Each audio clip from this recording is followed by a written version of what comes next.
Hello दोस्तों, in news programme में आपका स्वागत है और मैं हूं हिमांशु। जैसा कि हम सब जानते हैं, रूस यूक्रेन के बीच में जो संघर्ष छिड़ा हुआ है उससे इस वक्त पूरी दुनिया में तनाव का माहौल बना हुआ है।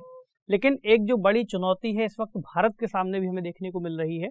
दरअसल यूक्रेन में मौजूद जो भारतीय समुदाय है उसको यूक्रेन से निकालने में इस वक्त बड़ी समस्या भारत को देखने को मिल रही है, क्योंकि एक संघर्षरत क्षेत्र का सबसे ज़्यादा जो बुरा प्रभाव पड़ता है वह वहाँ पे रहने वाले लोगों पर पड़ता है।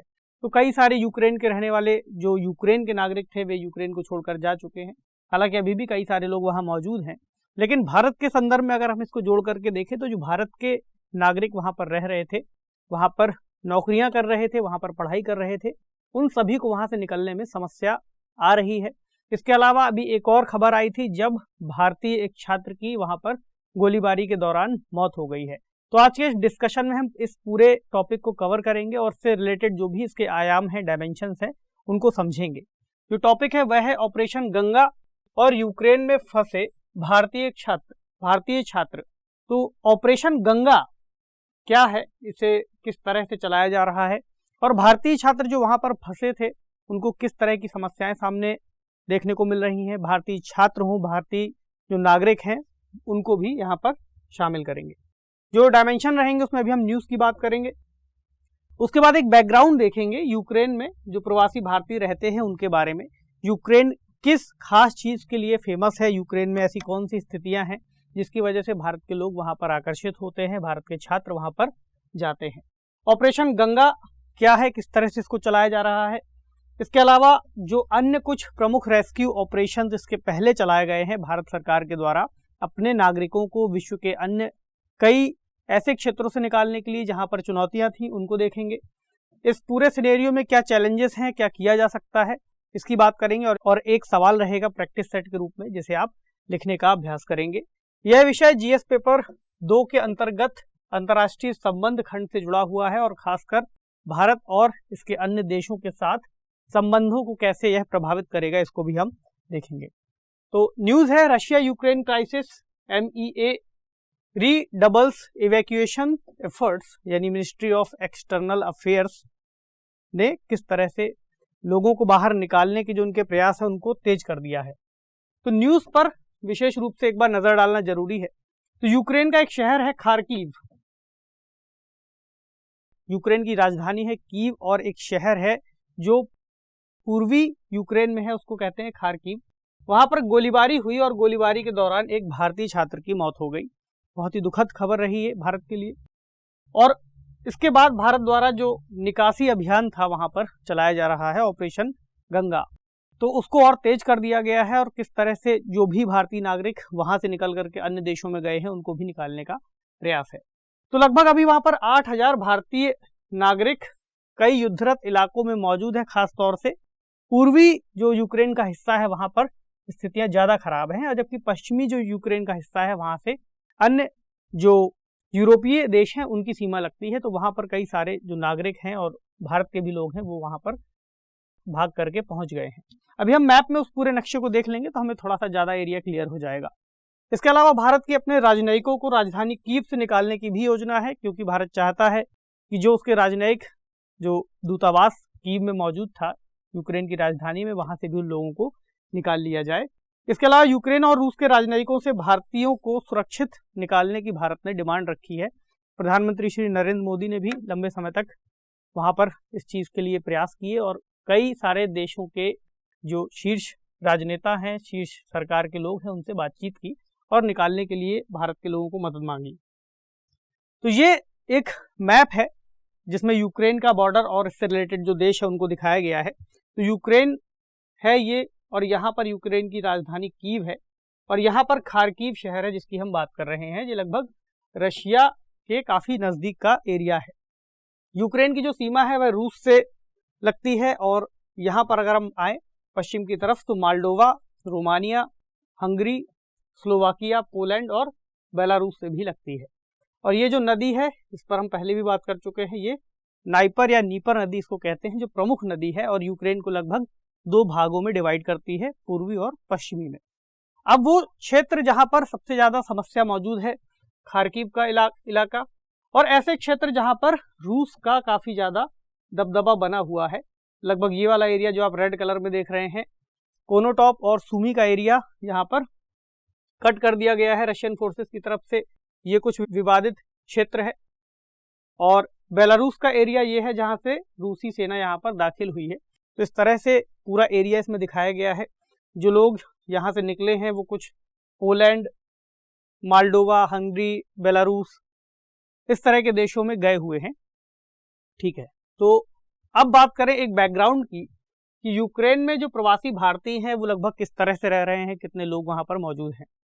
तो ऐसा अनुमान लगाया गया है कि लगभग 20,000 भारतीय वहां पर रह रहे थे अब तक, जिनमें से 18,000 से ज्यादा भारतीय छात्र हैं और भी प्रोफेशनल्स लोग वहां पर मौजूद हैं। कोई आईटी में है, कोई फार्मास्यूटिकल्स में है, लेकिन वहां पर छात्रों की संख्या बहुत ज्यादा है। अभी हम इस पर बात करेंगे ऐसा क्यों है। तो शिक्षा और विज्ञान मंत्रालय जो यूक्रेन का है उसने एक डेटा दिया था 2020 का, जिसमें बताया गया है कि यूक्रेन के जो विदेशी छात्रों का ग्रुप है उसमें लगभग 24% भारत से हैं। तो एक बड़ा डेटा है। और 18,000 से अधिक भारतीय छात्र वहां पर चिकित्सा विज्ञान, मेडिसिन में पढ़ाई कर ही रहे थे।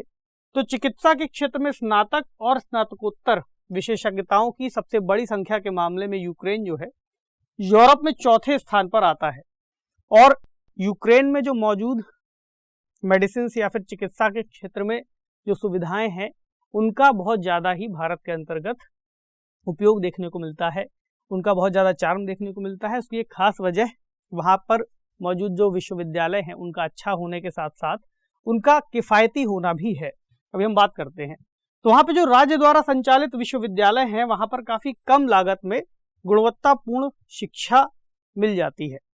और मेडिकल छात्रों के लिए कोई प्रवेश परीक्षा भी नहीं आयोजित कराई जाती। यानी अगर हम ऐसे समझें तो भारत में जो मेडिकल की पढ़ाई करने वाला एक विद्यार्थी है, पहली बात तो यहाँ पर मेडिकल से रिलेटेड टेस्ट होते हैं, नीट का एग्जाम होता है। तो इन एग्जाम्स में कई सारे स्टूडेंट्स क्लियर नहीं कर पाते। अब उनको मेडिकल की पढ़ाई करनी है तो कैसे उनको विकल्प मिलेगा। सरकारी स्कूलों की जो सीटें हैं, विश्वविद्यालयों की सीटें हैं, बहुत कम हैं, सभी को नहीं मिल पाती। इसके अलावा जो निजी ऑप्शन है उसमें फीस बहुत ज़्यादा है। ऐसा कुछ अनुमान बताया गया है कि लगभग अगर डोनेशंस को मिला लें तो 80 लाख से 1 करोड़ रुपए तक की फीस का यहाँ पर पूरा एस्टिमेट बनता है। और यही अनुमान जब वहाँ के लिए निकाला गया तो लगभग वहाँ से आए छात्रों ने ऐसी जानकारी दी कि 35 से 40 लाख रुपए में वहाँ पर इस पढ़ाई को प्राप्त किया जा सकता है। इस लिहाज से भी यह जो एक गंतव्य बनता जा रहा है उन विद्यार्थियों के लिए जो निजी संस्थानों में दाखिला लेना चाहते हैं, सरकारी कॉलेज उन्हें नहीं मिले हैं, तो इस हिसाब से भी वो लोग वहाँ पर पढ़ाई करने का विकल्प चुनते हैं। कोई प्रवेश परीक्षा नहीं है, इसलिए और आसानी होती है। और एक और बात कि वहाँ पे जो शिक्षा का माध्यम है वह भी अंग्रेजी है। इस लिहाज से वहाँ पर जो स्टूडेंट्स जाते हैं उनको कोई दूसरी भाषा नहीं सीखनी पड़ती इस पढ़ाई को लेकर के, कोई मतलब किसी देश की अन्य कोई सेकेंडरी लैंग्वेज को नहीं सीखना पड़ता। तो ये भी एक लाभकारी चीज़ दिखाई देती है विद्यार्थियों को। इसके अलावा जो यूक्रेन के विश्वविद्यालय हैं उनको भी विश्व के अंतर्गत मान्यता प्राप्त है और WHO द्वारा भी उन्हें रिकॉग्नाइज किया गया है, मान्यता दी गई है। इसके अलावा जो विद्यार्थी वहाँ से पढ़ कर के आते हैं उनको भारत के अंदर भी बहुत ज़्यादा अपॉर्चुनिटीज़ मिलती हैं काम करने के लिए। वो कई एग्ज़ाम्स दे सकते हैं, UPSC का एग्ज़ाम हो या अन्य तरह के कोई भी एग्ज़ाम। तो ये एक बड़ी सुविधा है जो भारतीय छात्रों को यूक्रेन की ओर आकर्षित करती थी, जिस वजह से बहुत सारे छात्र वहाँ पर मौजूद थे। अब यूक्रेन और भारत के जो द्विपक्षीय संबंध रहे हैं उनके बारे में एक नज़र डाल लें तो दिसंबर 1991 में भारत ने यूक्रेन को एक देश के रूप में मान्यता दी थी, एक संप्रभु राष्ट्र के रूप में स्वीकारा था। और भारत उन कुछ पहले देशों में एक था जिसने सोवियत संघ के विघटन के बाद इस तरह की मान्यता यूक्रेन को दी थी। इन दोनों देशों के बीच में, भारत और यूक्रेन के बीच में जो द्विपक्षीय व्यापार है वह 2018-19 का आंकड़ा बताता है कि लगभग $2.8 बिलियन रहा। इसके अलावा यूक्रेन से भारत में क्या भेजा जाता है अगर हम इसकी बात करें, अभी तो चलिए युद्ध के हालात हैं, स्थितियां खराब हैं, तो अभी ये सब कार्य नहीं हो रहे हैं, लेकिन हम वैसे भी इस बात को समझें तो वहाँ से कृषि उत्पाद, धातु कर्म उत्पाद, प्लास्टिक और पॉलीमर आदि भारत को भेजे जाते हैं, यानी भारत इनका आयात करता है। और भारत से यूक्रेन को क्या भेजा जाता है, फार्मास्यूटिकल्स, मशीनरी, रसायन और खाद्य उत्पाद आदि भारत से यूक्रेन को भेजा जाता है।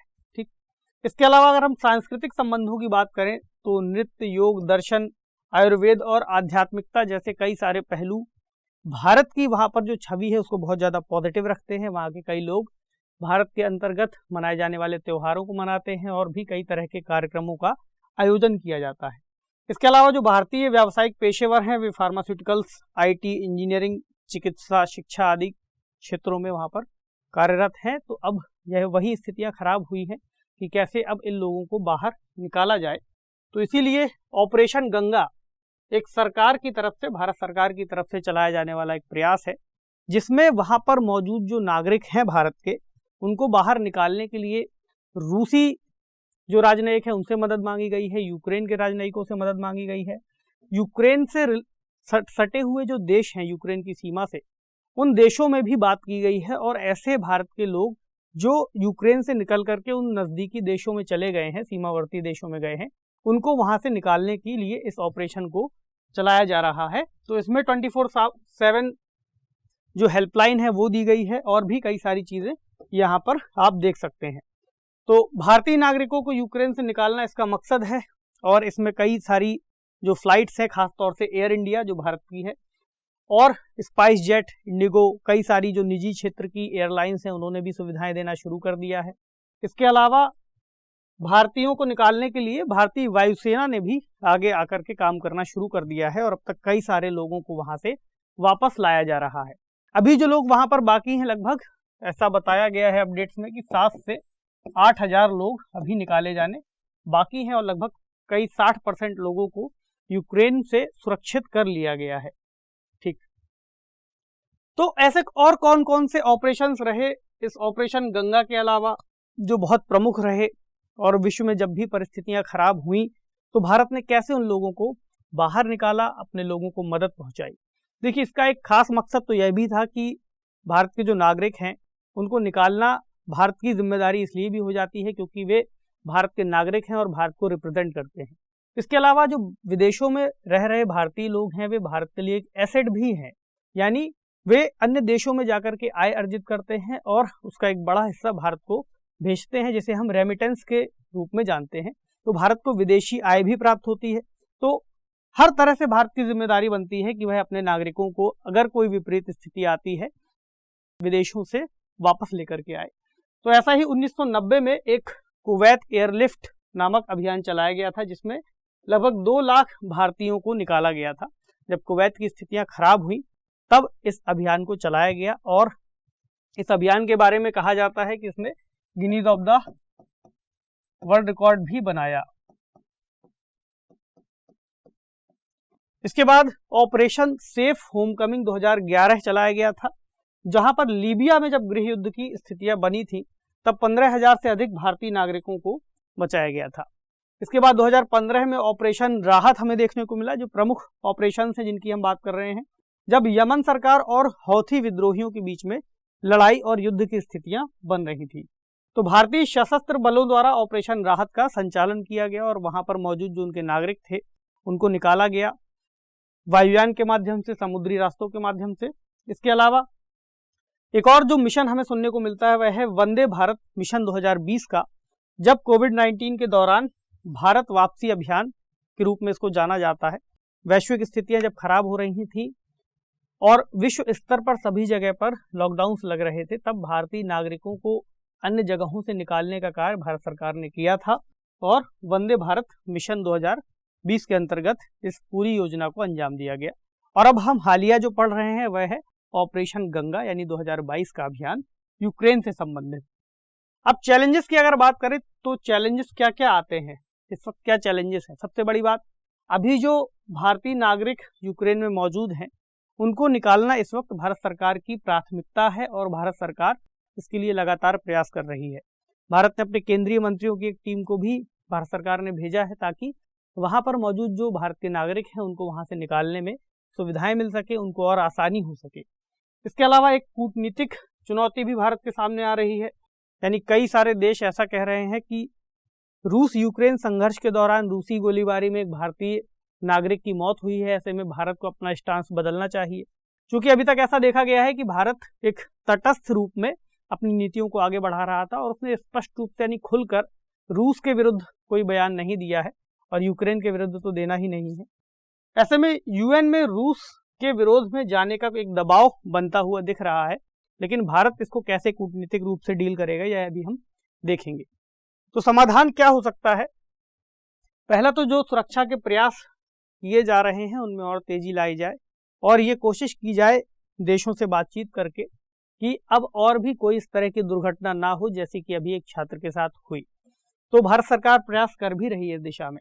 इसके अलावा पोलैंड, हंगरी, रोमानिया और स्लोवाक रिपब्लिक जैसे जो नज़दीकी देश हैं, सीमावर्ती देश हैं, जहां पर भारतीय नागरिक पहुंच गए हैं, उनसे बातचीत की जा रही है और उन देशों से भी उनको सुरक्षित निकालना, उनको जब तक निकाला नहीं जा रहा है रसद सामग्री पहुंचाना आदि जैसी व्यवस्था किए जाने की बात की गई है। इसके अलावा एक और जो महत्वपूर्ण बात निकल करके आती है वह है दीर्घकालिक नीतियां। मतलब अभी जैसे हम शॉर्ट टर्म पॉलिसीज की बात कर रहे हैं कि ऑपरेशन गंगा चलाया जा रहा है या फिर और तरह के ऑपरेशन निकालने के लिए चलाए जा रहे हैं, तो ये तो अल्पकालिक एक तरीके के प्रयास है। लेकिन दीर्घकालिक प्रयासों के रूप में हमें कुछ ऐसी नीतियों की भी आवश्यकता होगी जहां पर हम यदि आने वाले समय में विश्व में कभी भी ऐसी परिस्थितियां खराब होती हैं तो एक नीति हमारे पास मौजूद हो कि ऐसी स्थितियों में हम कैसे तुरंत अपने लोगों को राहत सामग्री पहुंचा सकें या फिर उनको ऐसी विपरीत और विषम परिस्थितियों से निकालने के लिए प्रयास कर सकें। तो ऐसी कोई नीति बनाए जाने की आवश्यकता है। इसके अलावा भारत ने यूएन में क्षेत्रीय अखंडता और संप्रभुता, संयुक्त राष्ट्र चार्टर और अंतर्राष्ट्रीय कानून पर भी चिंता जाहिर की है, जो भारत के रुख को दर्शा रहा है। यानी कि भारत का मानना है कि ऐसी कोई भी नीतियां नहीं अपनाई जानी चाहिए जिसमें किसी देश की अखंडता और संप्रभुता को चुनौती मिले, जैसा कि अभी हमें यूक्रेन के मामले में देखने को मिल रहा है।